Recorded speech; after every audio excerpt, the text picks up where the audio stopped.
አይገርማችሁ? የአዳም ዘር በሙሉ ዲኤንኤያችን ውስጥ ደማችን ውስጥ ያለው ማንነታችን መቆጣጠር፣ ማሸነፍ፣ መምራት፣ የፈለግነውን ነገር የመውሰድ እንጂ የመታዘዝ የማንም ሰው አገልጋይ የመሆን ማንነታችን ውስጥ ደማችን ውስጥ የለም።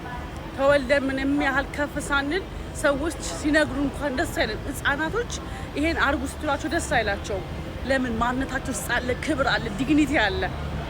እና ማንም ሰው ክብሩን ሲጥል ካያችሁት ወዶ አይደለም፣ ተቸግሮ ነው።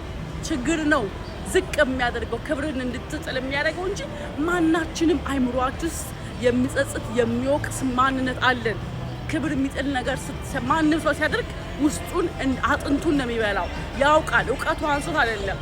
የኛ ክብርሽን ጥለሻል እያልን ክብርህን ጥለሃል እያልን ማሳቀቅ ያብሰዋል። ያ ሰው ሳያውቀው እንዳይመስላችሁ። ሁላችንም መነጽር አለን፣ መስታወት አለን፣ ማንነታችን የምናይበት።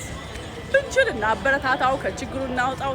ካልሆነ ግን ሳንፈርድ በልባችን እግዚአብሔር ያሰብከውን ያሳካል፣ እግዚአብሔር ፍቃድ ይሁንልህ ብለን እንለፍ።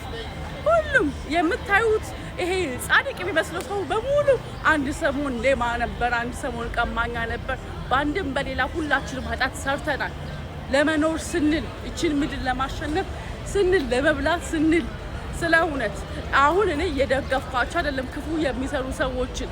ግን ሁሉም ራይት ኦር ሮንግ ነገር የሚያደርገው በሰዓቱ ባለው እውቀቱ፣ አንደርስታንዲንጉ፣ አረዳዱ ወይ ይሄ ነው ያለኝ ምርጫ ብሎ ስላሰበ ነው እንጂ ማንም ኮንሽስ የሆነ ሰው ይሄን ክፉ ነገር ላድርግ፣ እስቲ ክብር የሚያሰጣ ነገር ላድርግ ብሎ ከእንቅልፉ አይነሳም። ማናችንም ክብራችን መጠበቅ ነው ምኞታችን እና የስ 8 ቢሊዮናችንም እናሳዝናለን፣ አንጀት እንበላለን። እግዚአብሔር ይርዳን፣ እሱ ንጹህ የሆነ ነገር ይስጠን፣ ከአይምሯችን ነፃ የሚያወጣን እና የምንመኘውን ሁሉ የምናገኝበትን ህይወት እሱ ያብራልን። እሺ፣ እኔ ፍቅሮች እወዳቸዋለሁ።